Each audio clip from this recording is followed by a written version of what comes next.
Defend, not offend. Freedom of speech is an important part of democracy.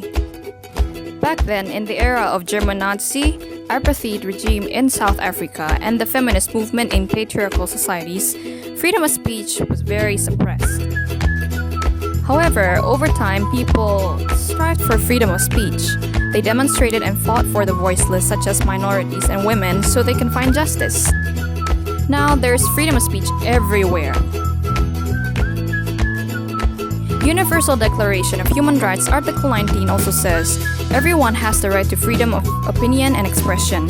This right includes freedom to hold opinions without interference and to seek, receive, impart information and ideas through any media and regardless of frontiers.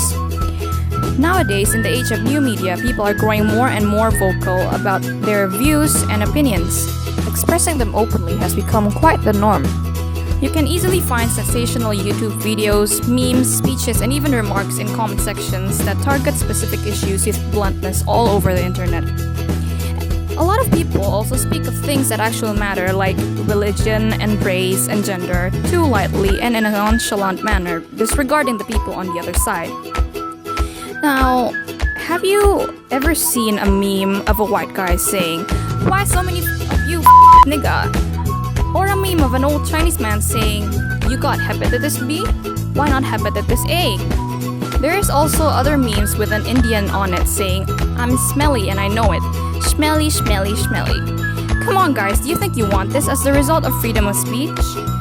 And not just pictures assaulting other races, they also go as far as religion. Have you ever seen a picture of Jesus saying, "I don't always poo, but when I do, holy..." Or the one with Muhammad saying, "Islam is peaceful, I will kill those who do not believe." Even in this modern era, there are also pictures assaulting women, such as this meme saying, "Rape? I call it surprise sex."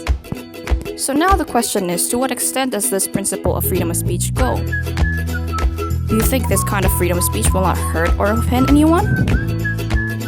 Brad Thor, an American author, said, "Freedom of speech includes the freedom to offend people." Do you agree? I don't. The best approach to this issue would be to not completely ban expressing views on sensitive issues, but at the same time, freedom of speech shouldn't go without regulation. We can also rely on Indonesia's law on SARA, which is suku, agama, ras, dan antar golongan, which can be found in Chapter 28, Verse 2 of Undang-Undang Indonesia. So guys, remember, use freedom of speech to defend, not offend.